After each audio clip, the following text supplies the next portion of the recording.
Bonjour à tous, nous allons étudier les ions, mais avant, petit rappel sur l'atome.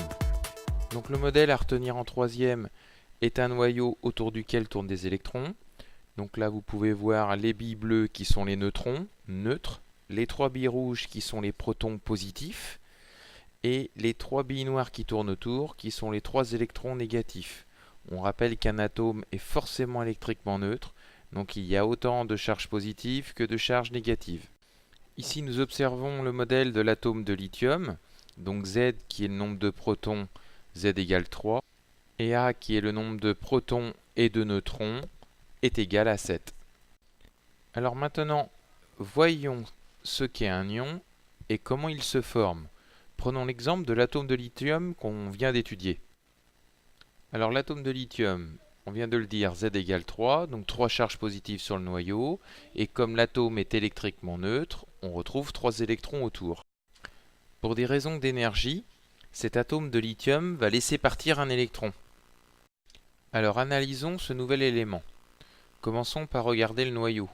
Donc nous avons 3 charges positives, donc Z est toujours égal à 3, comme pour l'atome de lithium. Ensuite, un électron est parti, donc il n'en reste plus que 2 à tourner autour du noyau. Le nombre de charges positives n'est donc plus égal au nombre de charges négatives. Cet élément n'est pas électriquement neutre, donc ce n'est pas un atome. C'est ce qu'on appelle un ion. Dans cet ion, les charges positives sont majoritaires, il y a 3 plus pour 2 moins. Donc on va l'appeler l'ion lithium et sa formule sera Li+. Le plus vient du fait que l'élément est globalement positif. Alors prenons un autre élément, le fluor qui est à droite du tableau. Donc à droite du tableau, nous avons des éléments qui pour des raisons d'énergie préfèrent capturer un électron supplémentaire.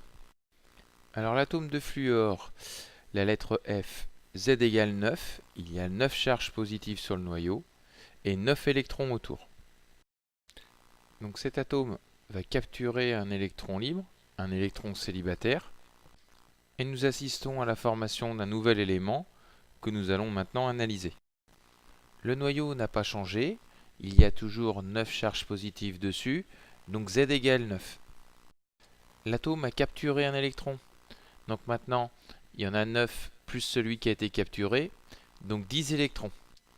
Cet élément n'est plus électriquement neutre, puisqu'il y a 9 charges positives pour 10 électrons négatifs, donc on n'a plus le droit de l'appeler atome, c'est un ion.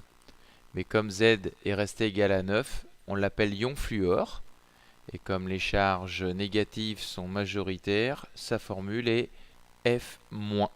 Donc pour finir, il faut savoir que cette transformation d'atome en ion est très fréquente, ce n'est pas un phénomène rare. Vous trouvez des ions, par exemple, dans l'eau que vous buvez, ce qu'on appelle les sels minéraux, ce sont des ions. Donc des ions, il y en a partout dans l'alimentation, il y en a partout dans la nature. Et puis vous en trouvez aussi, par exemple, dans l'espace, ce qu'on appelle les nébuleuses, sont des gaz ionisés. Alors on a vu en classe que les électrons étaient responsables du courant électrique dans les métaux. Donc là nous verrons quel rôle jouent les ions dans la conduction des liquides, des solutions aqueuses.